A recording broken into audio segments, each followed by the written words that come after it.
Namaste, Aham Dharshini. In this video, I'm gonna explain the first and the second verse of the first chapter of Bhagavad Gita.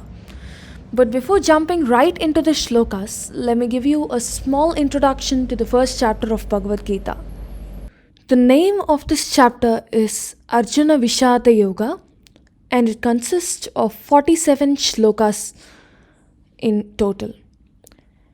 In this chapter, Arjuna feels helpless as he doesn't want to fight the battle and gives Lord Krishna sensible reasons for why he doesn't want to fight the battle.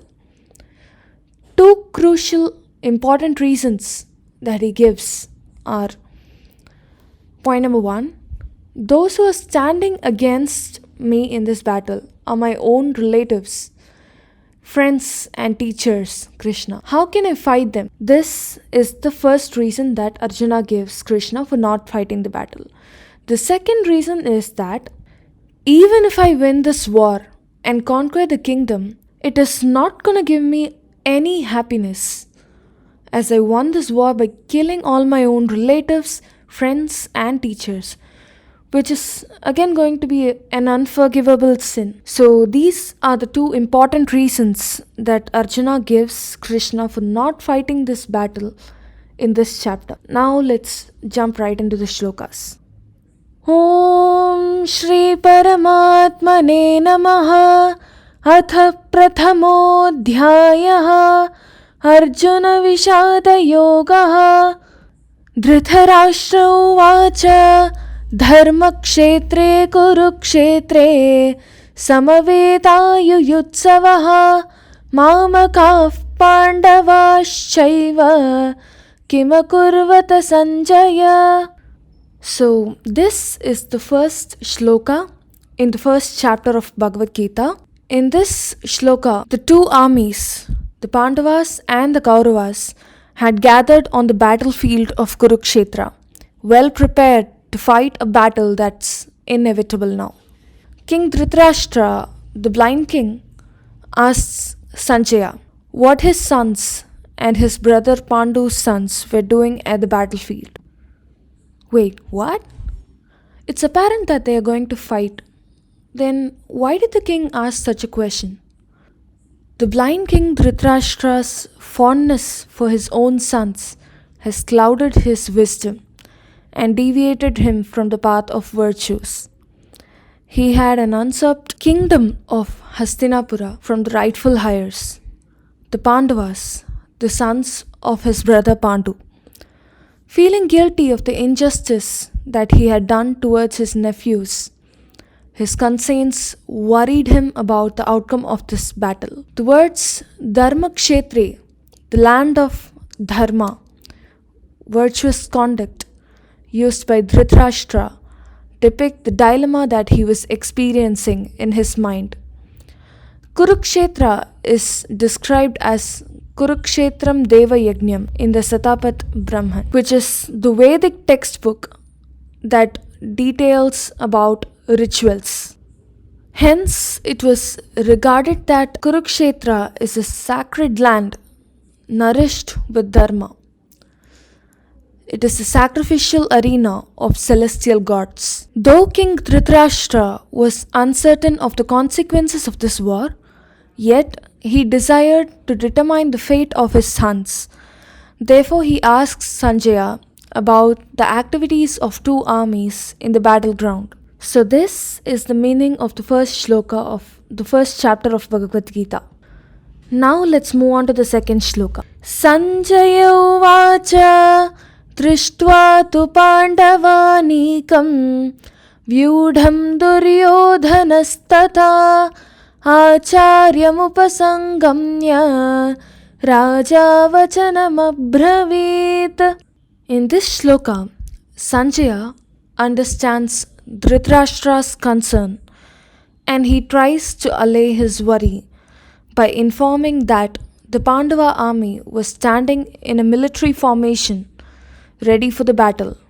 Then he also tells him what his son Duryodhana was doing on the battlefield.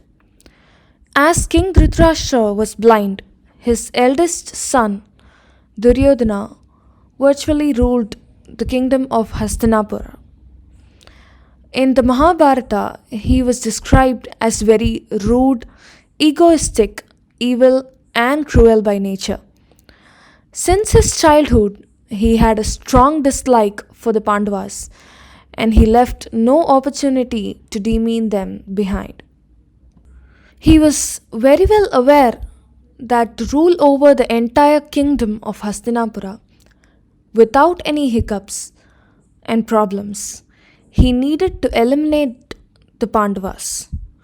However, the standing of the Pandavas in the military formation on the battlefield left him behind, baffled. He had underestimated the Pandavas always, and their military formation that they had gathered was way beyond his expectations. On seeing the military formation of the Pandavas, Duryodhana approaches his guru Dronacharya and says the following words. The next 9 verses are about what Duryodhana says to his guru Dronacharya. Now let's go to the next shloka and see what Duryodhana says to his guru Dronacharya.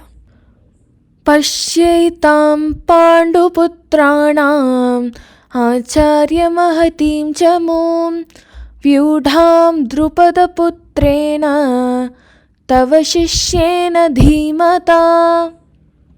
In this shloka, Duryodhana asks Dronacharya to look at the skillfully arranged military formation of the Pandava army led by their commander-in-chief Drishtadyumna, who is King Drupad's son and Draupadi's brother. And he was also one of the Shishyas of Dronacharya. In this shloka, Duryodhana also was subtly reminding his teacher of the mistake that he had committed in the past.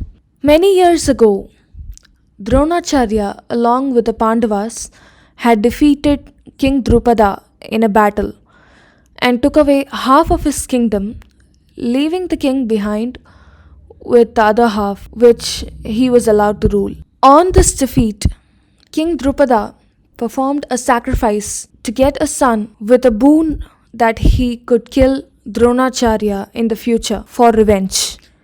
And that's how Drishtadyumna is born out of sacrificial fire, with a boon that he would kill Dronacharya someday in a battle.